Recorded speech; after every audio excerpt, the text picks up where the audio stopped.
बिस्मिल्लाहिर्रहमानिर्रहीम अस्सलामुअलैकुम।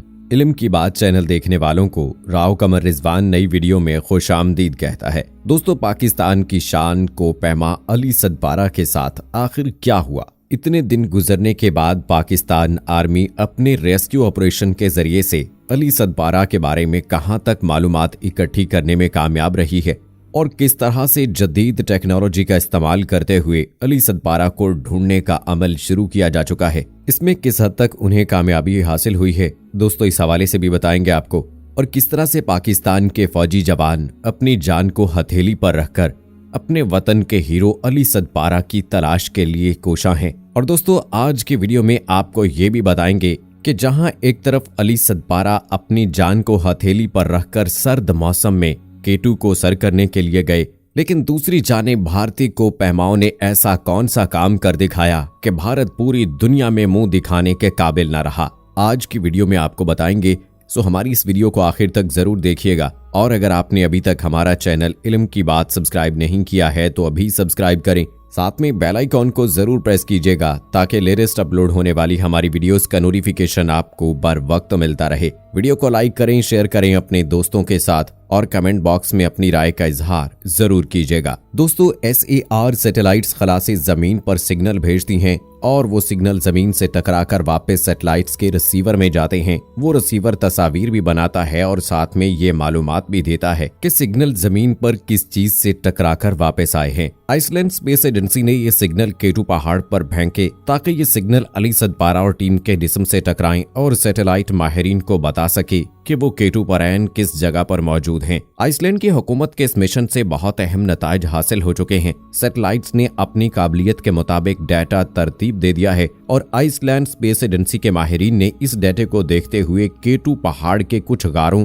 और चट्टानों पर निशानात लगा दिए हैं। एजेंसी का कहना है कि इनके पास मौजूद डाटा के मुताबिक इस बात का कभी इम्कान है कि अली सदपारा और उनकी टीम K2 के किसी बर्फानी गार में पनाह लिए हुए हैं। ये बर्फानी गार बोटल नेक के इर्द गिर्द कहीं भी वाक़ हो सकती है। आपको मालूम है कि बोटल नेक K2 के डेथ जोन में वाक़ है। ये वही जगह है कि जहां अली सदपारा के बेटे साजिद सदपारा ने उन्हें आखिरी बार देखा था। आइसलैंड स्पेस एजेंसी का डाटा पाक फौज की हाई कमान के अप्रूवल के बाद स्कर्दू एयर बेस कैंप में मौजूद अफवाज पाकिस्तान और पाक फिजाइया की टीमों के स्पुर्द कर दिया गया है। इसके साथ साथ ये मालूमात K2 पहाड़ पर अली सदपारा की टीम को तलाश करने वाले उनके कजन और भतीजे के साथ भी शेयर कर दिया गया है ताकि वो पहाड़ पर उन तमाम जगहों को जाकर चेक कर सकें जिनकी निशानदही आइसलैंड की स्पेस एजेंसी कर चुकी है। दूसरी जानिब पाक फौज ने अब एक नए रेस्क्यू ऑपरेशन का आगाज किया है जो कि K2 की बर्फानी गारों को क्लियर करने के लिए है और इन तमाम जगहों के तफसीली मुआयने के लिए है जिन्हें स्पेस एजेंसी ने मार्क किया है।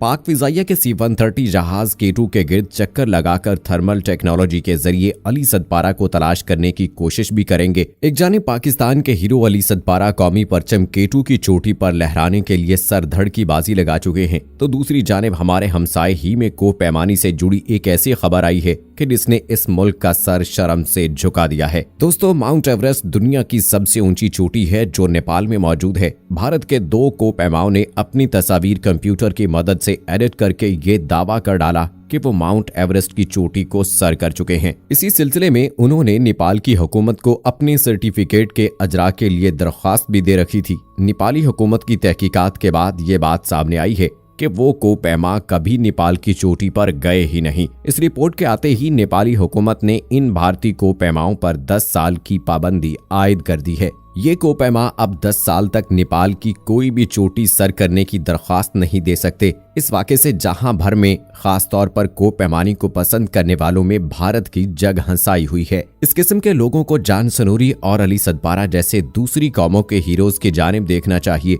जो अपने मुल्क की इज्जत और वकार के लिए अपनी जान तक खतरे में डालने से गुरेज नहीं करते।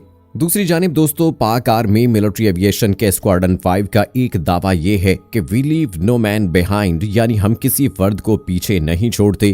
कौम के इन चंद जाबाज हीरो से पाकिस्तानी कौम वाकिफ नहीं है। ये वो हीरोज हैं जो दुनिया के सबसे खतरनाक पहाड़ों में हेलीकॉप्टर उड़ाते हैं। पाकिस्तान मिलिट्री एविएशन के स्क्वाड्रन 5 की जानिब से पायलट्स का घर स्कर्दू को कहा जाता है। सियाचिन के महाज तक सामान की तरसील हो या कारगिल की ऊंची पहाड़ियों पर पाक फौज के जवानों की मुआवनत करना है, बैरून मुल्क से आए किसी को पैमा को रेस्क्यू करना हो या केटू की कातिल हवाओं को मात देनी हो, यही जांबाज अपने आप को पेश करते हैं। दोस्तों, पाकिस्तान के नामवर को पैमा पिछले दिनों जब केटू पर लापता हुए तो स्क्वाड्रन 5 के पायलट्स फौरन से हरकत में आ गए। उन शाहीनों को इत्तला दी गई पाकिस्तान का एक हीरो केटू पर मुश्किल में है, तो ये अपने ईगल्स यानी हेलीकॉप्टर्स को लेकर केटू बेस कैंप जा पहुंचे। पहले दिन की नाकामी के बाद दूसरे दिन इन पायलट्स ने ये फैसला किया कि हेलीकॉप्टर को मजीद खतरनाक हद तक ऊपर ले जाया जाए। दोस्तों, आप तस्वर कीजिए कि केटू का -70 डिग्री दर्जा हरारत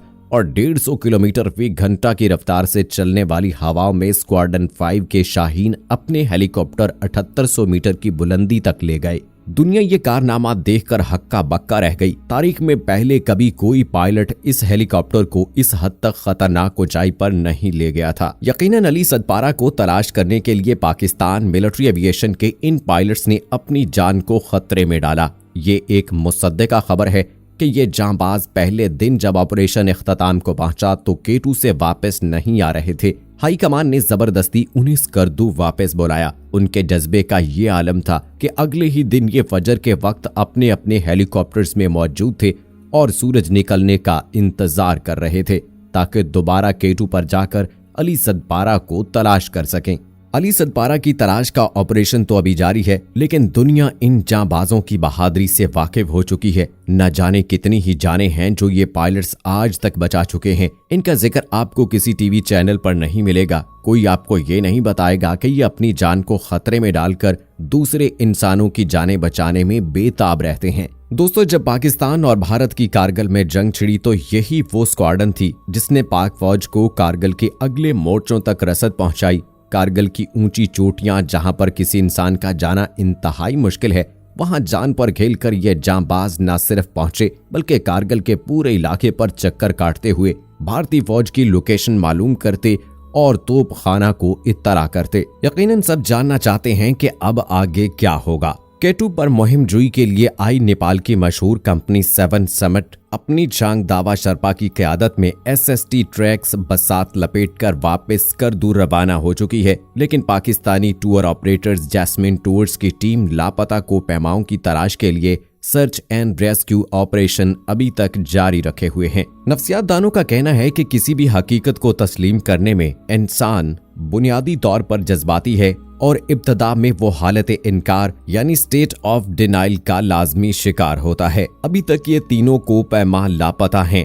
लोग मुख्तलिफ किस्म की खबरें पहुंचा रहे हैं, लेकिन हकीकत ये है कि अभी तक अली सदपारा और उनकी टीम के बारे में कुछ भी नहीं पता चल सका कि वो जिंदा हैं तो किस जगह पर हैं, जिंदा हैं भी या नहीं। लेकिन दोस्तों, आपको याद होगा अली सदपारा के बेटे साजिद सदपारा ने कुछ दिन पहले ये बयान दिया था कि अब उनके जिंदा होने की नहीं बल्कि उनकी डेड बॉडीज के लिए ऑपरेशन किया जाना चाहिए, क्योंकि वहां पर इतनी ज्यादा देर तक जिंदा रहना तकरीबन नामुमकिन है। तो दोस्तों, बेशक मौजज़ात होते रहते हैं और हम भी अल्लाह ताला से यही दुआ करते हैं कि अली सदपारा पाकिस्तान का कौमी हीरो बखैरियत वापस लौटे, ऐसा कोई मौजज़ा हो जाए। इन्हीं दुआओं के साथ दोस्तों मुझे इजाजत दीजिएगा। कमेंट बॉक्स में आप भी अली सदपारा के लिए दुआया कलमात कहते हुए आमीन जरूर लिखिएगा। मुझे इजाजत दीजिए। अल्लाह हाफिज।